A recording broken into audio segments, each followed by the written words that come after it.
If you enjoy our videos and podcasts and would like us to continue putting out regular quality content, head over to patreon.com/aircrewinterview, where you can donate monthly, and in return you will get rewards ranging from early interview viewings, bonus clips, credited as a producer, and much more. Thank you and enjoy.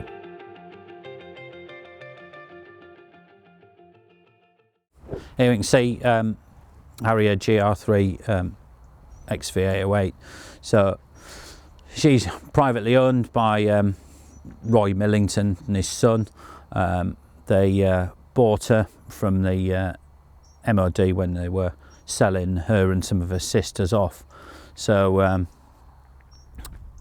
as an aircraft, I think it was 69 she first flew. 1969 is a GR1 model, so essentially the same, basically pointy nose without that bulbous nose on that you can see now.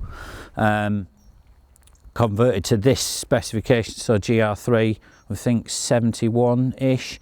So some changes, like the most obvious change you'd see is the removal of the nice, pointy nose and this quite bulbous nose that's fitted in here. So inside there you can see we've got these two eyelids there.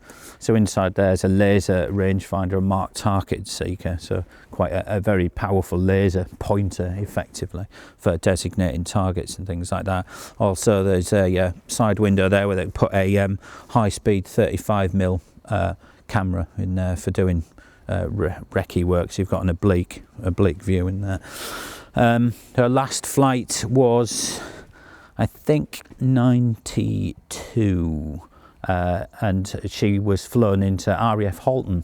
There are some interesting pictures on the net I've seen of them flying them, landing them there on the grass strip, and they've built all mexi strips and taxiing them through woods and things to get them in there. And back then Halton was the centre of RAF technical training before it moved to Cosford. So that her life then changed from an operational aircraft to being one used for training, much like the Jaguars that I was using at Cosford. So yeah, she ended up there. When Halton closed, or when the technical training side moved, she didn't go, and then the Navy got her, and because it'd been inside and was a complete airframe, it was, there was that possibility of being able to run the airframe, and so they reactivated it, and indeed the sister GR3s that had gone with her, and they ended up at Culdrose as at the Royal Navy School of Flight Deck Operations. You can see there's still some of the lettering on there from when it had been sent there. So they were used to teach the Navy aircraft handlers, and indeed us lucky or unlucky, whichever way you look at it, guys from the Air Force who ended up there doing the deck handling course. And as I mentioned earlier, that's where I first met 808 there. So yeah, the Navy used them for a reasonable amount of time there, until until the Navy started to retire the Sea Harriers, and then it all became part of Joint Force Harrier. So the Navy took on, like the Air Force's Harriers GR7s, and so 800 and 801 squadron had GR7s as we had then. So and then all moved into Cottesmore. The Navy all moved up there.